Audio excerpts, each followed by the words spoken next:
Good evening, everyone. My name is Paul Young, and I'm going to walk you through internal trade in Canada. Really, what I'm going to talk about in a nutshell is the movement of goods and services between the provinces. It's a critical aspect. It was something that Justin Trudeau ran on the election campaign in 2015. Basically, he said he was going to create better relationships between the provinces in terms of reducing the barriers.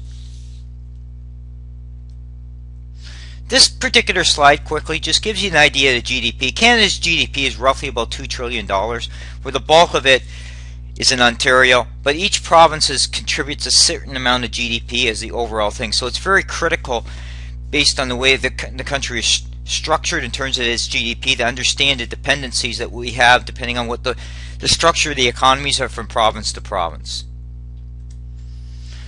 I did manufacturing sales here because the heartblood in manufacturing is in Ontario and Quebec. Some of that's changed quite a bit through bad policies that Kathleen Wynne, the Quebec government's brought in, from hydro rates to taxation to payroll taxes. That's kind of impacted the ability to expand manufacturing. There's also been changes in terms of innovation and manufacturing that's also driving that change as well. Productivity is a very critical thing. It basically drives how organization or business are able to produce things. Productivity means that they're able to produce things more efficiently. That actually helps them. It reduces cost. It makes them more competitive. And what you're seeing here is the gap between the U.S. and Canada is actually increased, and a lot of that has to do with the way capital investments have been made in this country. The idea was some of the capital investments should have been put back into the country through tax cuts. Some of that did happen, but the reality is companies revisited where they're going to put their capital investments and found that Canada was not open for business in areas like Ontario due to its uncompetitive environment through taxations or bad through government policies. Internal trade is a very critical aspect of this country. And what that means is when we produce apples, we produce barley, we produce automobiles, we produce wine.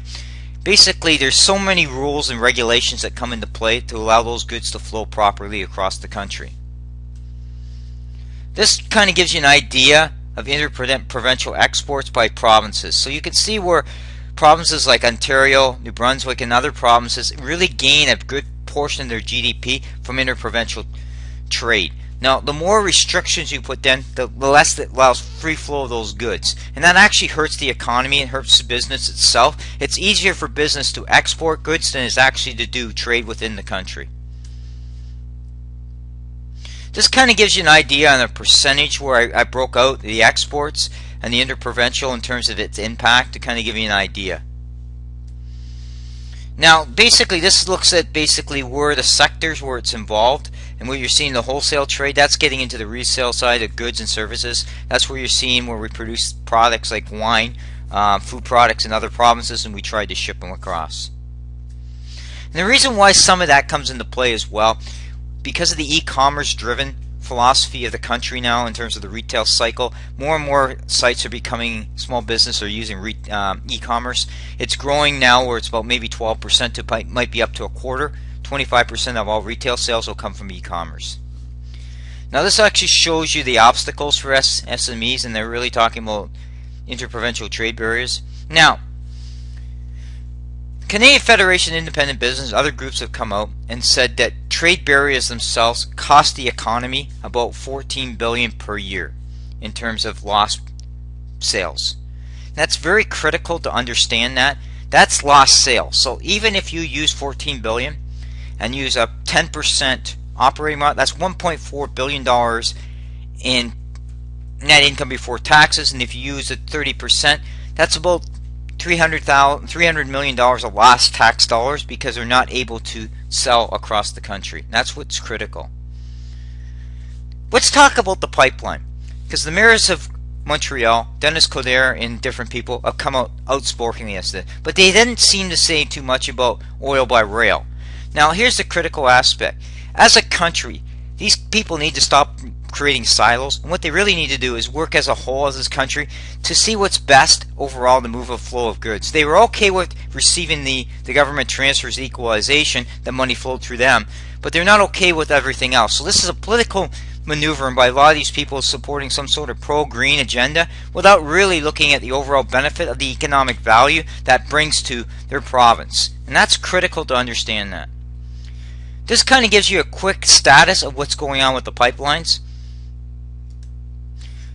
I put this trade disputes up because there are situations that come up where trade disputes is. There actually was a big one late last year where Kathleen Wynne got into it with the Saskatchewan Premier Brad Wall talking about breaking down trade barriers.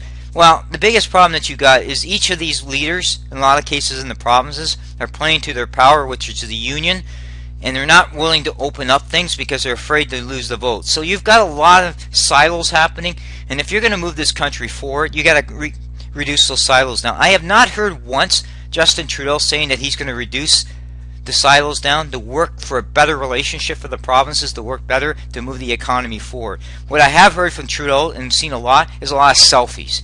A good leader comes from within.